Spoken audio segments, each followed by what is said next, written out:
November 2025లో narco terrorist నెట్వర్క్లను నిర్వీర్యం చేయడానికి ఆపరేషన్ సదరన్ స్పియర్ను ప్రారంభించిన దేశం ఏది? యుఎస్ఏ. కరేబియన్ మరియు దక్షిణ అమెరికాలో ఒక ప్రధాన సైనిక ప్రచారమైన ఆపరేషన్ సదరన్ స్పియర్ను యునైటెడ్ స్టేట్స్ ఆఫ్ అమెరికా యొక్క రక్షణ కార్యదర్శి పీట్ హెగ్సేత్ ప్రకటించారు.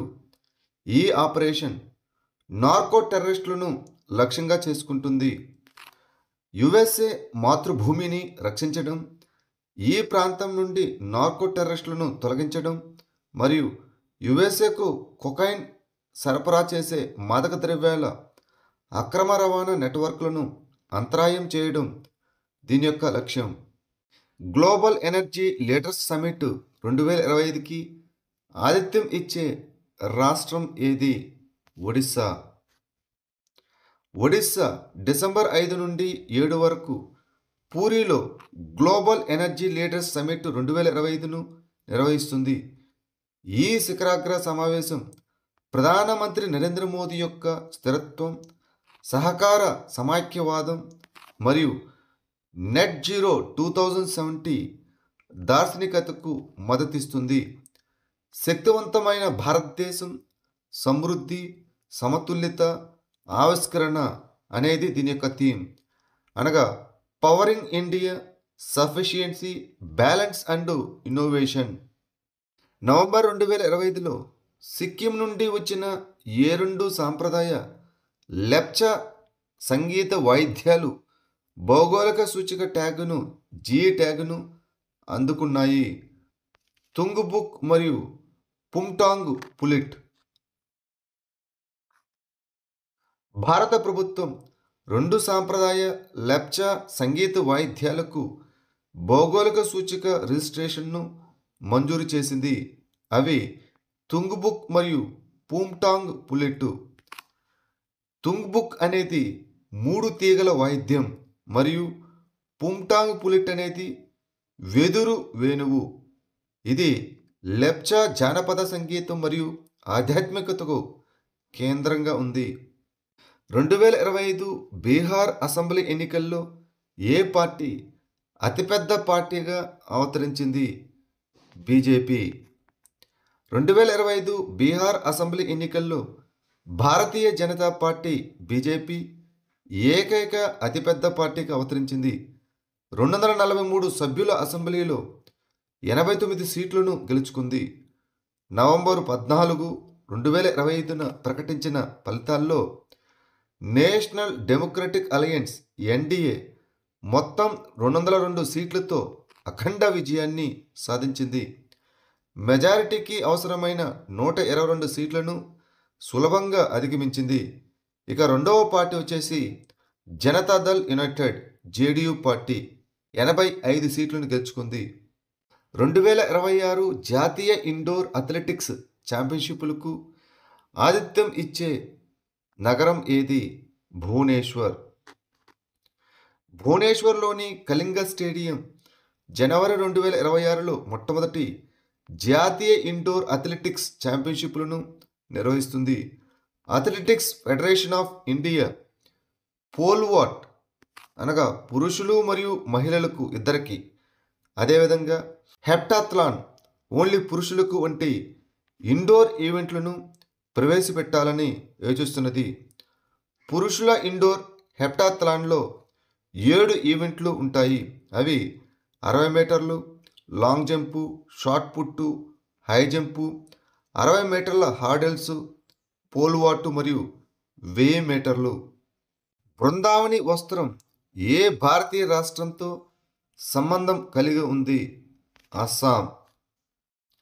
ఇటీవల అస్సాం ముఖ్యమంత్రి బ్రిటిష్ మ్యూజియం నుండి పవిత్ర బృందావని వస్త్రాన్ని తిరిగి తీసుకువచ్చే ప్రక్రియను ప్రారంభించడానికి లండన్ వెళ్ళారు. ఈ బృందావని వస్త్రం అనేది 400 సంవత్సరాల పురాతన అస్సామీ వస్త్రం. ఇది శ్రీకృష్ణుని బాల్య కథలు మరియు బృందావనంలో దైవిక చర్యలను వర్ణిస్తుంది. కోచ్ రాజు అయినటువంటి నరనారాయణ్ అభ్యర్థన మేరకు దీనిని శ్రీమంత శంకరదేవ్ ఆధ్వర్యంలో రూపొందించారు.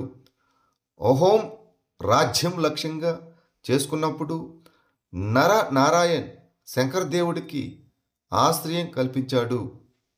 భారతదేశంలోని పట్టణ ప్రాంతాల్లో చెత్త కుప్పలను త్వరగా శుభ్రపరచడానికి డంప్ సైట్ రెమిడియేషన్ యాక్సలరేటర్ ప్రోగ్రామును డ్రాప్ను ప్రారంభించిన మంత్రిత్వ శాఖ ఏది? గృహ నిర్మాణం మరియు పట్టణ వ్యవహారాల మంత్రిత్వ శాఖ, the ministry of housing and urban affairs. November 2025లో కేంద్ర గృహ నిర్మాణ మరియు పట్టణ వ్యవహారాల మంత్రిత్వ శాఖ మనోహర్ లాల్ న్యూఢిల్లీలో జరిగిన నేషనల్ అర్బన్ కాన్క్లేవ్ 2025 సందర్భంగా డంప్ సైట్ రెమిడియేషన్ యాక్సలరేటర్ ప్రోగ్రామును ప్రారంభించారు. ఈ డ్రాప్ అనేది పట్టణ భారతదేశంలోని డంప్ సైట్ల శుభ్రపరచడాన్ని వేగవంతం చేయడానికి ఏడాది పొడవునా మిషన్ మోడ్ ఇనిషియేటివ్. అక్షర మహోత్సవ్ 2025 ఎక్కడ జరిగింది? న్యూఢిల్లీ. భారతదేశ గ్రంథ వారసత్వాన్ని జరుపుకునేందుకు న్యూఢిల్లీలోని నేషనల్ మ్యూజియంలో నవంబర్ 14 నుంచి 16 వరకు అక్షర మహోత్సవ్ 2025 జరిగింది. దీనిని నేషనల్ మ్యూజియం మరియు సాంస్కృతిక మంత్రిత్వ శాఖ, ది కాలిగ్రఫీ ఫౌండేషన్తో కలిసి అక్షర సంస్కృతి, అక్షరాలు సంస్కృతి యొక్క స్తంభాలు అనగా అక్షర్ సంస్కృతి, letters as pillars of culture అనే థీమ్తో నిర్వహించాయి. ఈ ఉత్సవంలో 100కు పైగా సమకాలీన కాలిగ్రాఫిక్ కళాకృతులు మరియు అరుదైన మనుస్క్రిప్ట్లు ప్రదర్శించబడ్డాయి. ప్రపంచ ఆరోగ్య సంస్థ WHO మహమ్మారి సంసిద్ధత మరియు అత్యవసర ప్రతిస్పందన సైటును ఏ భారతీయ సంస్థల్లో ప్రారంభించింది? All India institute of medical sciences, AIIMS, New Delhi.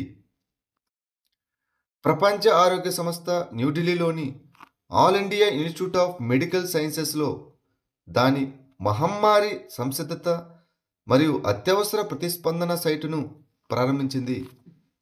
ఈ సైటు మహమ్మారి లేదా అంటువ్యాధుల సమయంలో వేగవంతమైన పరిశోధనలు మరియు అధ్యయనాలను నిర్వహించడానికి ఏర్పాటు చేయబడిన ప్రపంచ WHO నెట్వర్క్లో భాగం. నవంబర్ 2025లో సహకార మరియు ప్రైవేటు చక్కెర మిల్లుల కోసం ఏ రాష్ట్ర ప్రభుత్వం కొత్త ప్రోత్సాహక పథకాన్ని ప్రారంభించింది? మహారాష్ట్ర. నవంబర్ 2025లో మహారాష్ట్ర ప్రభుత్వం సహకార మరియు ప్రైవేటు చక్కెర మిల్లుల ఆర్థిక సామర్థ్యాన్ని బలోపేతం చేయడానికి మరియు నాణ్యమైన పనితీరును ప్రోత్సహించడానికి కొత్త ప్రోత్సాహక పథకాన్ని ప్రారంభించింది. అంతర్జాతీయ సహకార సంవత్సరం మరియు సహకార చక్కెర పరిశ్రమ వజ్రోత్సవాలను పురస్కరించుకొని ఈ పథకాన్ని ప్రవేశపెట్టారు. పోటీ నాణ్యత ప్రమాణాలతో అత్యుత్తమ పనితీరు కనబరిచిన చక్కెర కర్మాగారాలను గుర్తించి వారికి బహుమతులు ఇవ్వడం దీని యొక్క లక్ష్యం. 22వ అఖిల భారత వార్షిక TDS అనగా ట్యాక్స్ డిడక్టెడ్ ఎట్ సోర్స్ సమావేశానికి ఆతిథ్యం ఇచ్చే నగరం ఏది? భోపాల్. 22వ అఖిల భారత వార్షిక TDS సమావేశం మరియు ప్రిన్సిపల్ చీఫ్ కమిషనర్ల సమావేశం ఇటీవల భోపాల్లోని హోటల్ తాజ్ లేక్ ఫ్రంట్లో జరిగింది. దీనిని మధ్యప్రదేశ్ మరియు ఛత్తీస్గఢ్ ఆదాయ పన్ను శాఖ CBDT central board of direct taxes ఆధ్వర్యంలో ఆదాయపు పన్ను principal director general administration and TPSతో నిర్వహించింది. మహారాష్ట్ర వ్యవసాయ శాఖ కొత్త నినాదం ఏమిటి? శాశ్వత శెట్టి, సమృద్ధ షట్కారి. మహారాష్ట్ర వ్యవసాయ శాఖ 38 సంవత్సరాల తర్వాత తొలిసారిగా దృశ్య గుర్తింపు పునరుద్ధరణను సూచిస్తూ కొత్త లోగో మరియు నినాదాన్ని ప్రారంభించింది. ముఖ్యమంత్రి దేవేంద్ర ఫడ్నవీస్ ఈ కొత్త చిహ్నాన్ని ముంబైలో ఆవిష్కరించారు. కొత్త నినాదం వచ్చేసి శాశ్వత శెట్టి సమృద్ధ సెక్కారి అనగా సుస్థిర వ్యవసాయం సంపన్న రైతు. ఇటీవల ఏ దేశాన్ని సూపర్ టైఫూన్ ఉవాన్ దెబ్బతీసింది? ఫిలిప్పీన్స్. నవంబర్ 9న సూపర్ టైఫూన్ ఉవాన్ కుండపోత వర్షాలు మరియు శక్తివంతమైన గాలులను తీసుకురావడంతో ఫిలిప్పీన్స్లోని బికోల్ ప్రాంతంలోని అనేక విమానాశ్రయాలు కార్యకలాపాలను నిలిపివేశాయి. ఈ టైఫూన్లు పశ్చిమ పసిఫిక్ మహాసముద్రంపై ఏర్పడే ఒక రకమైన ఉష్ణమండల తుఫాను. ఈ తుఫాన్లు పర్యావరణ పరిస్థితులను బట్టి వేగం, పరిమాణం మరియు తీవ్రతలో భిన్నంగా ఉంటాయి. భారతదేశంలో మొట్టమొదటి గంటకు 3 మెగావాట్ల వెనాడియం రెడాక్స్ ఫ్లో బ్యాటరీ వ్యవస్థను ఎక్కడ ఏర్పాటు చేశారు? గ్రేటర్ నోయిడా. విద్యుత్ మరియు గృహ నిర్మాణం అండ్ పట్టణ వ్యవహారాల మంత్రి శ్రీ మనోహర్ లాల్ భారతదేశంలో మొట్టమొదటి మరియు అతిపెద్ద వనాడియం రెడాక్స్ ఫ్లో బ్యాటరీ వ్యవస్థను ప్రారంభించారు. గ్రేటర్ నోయిడాలోని ఎన్టీపీసీ యొక్క నేత్ర పరిశోధన అండ్ అభివృద్ధి కేంద్రంలో విఆర్ఎఫ్బి గంటకు 3 మెగావాట్ల సామర్థ్యాన్ని కలిగి ఉంది. వనాడియం రెడాక్స్ ఫ్లో బ్యాటరీ అనేది లిథియం అయాన్ బ్యాటరీలకు ప్రత్యామ్నాయాన్ని అందించే ఆధునిక సాంకేతికత.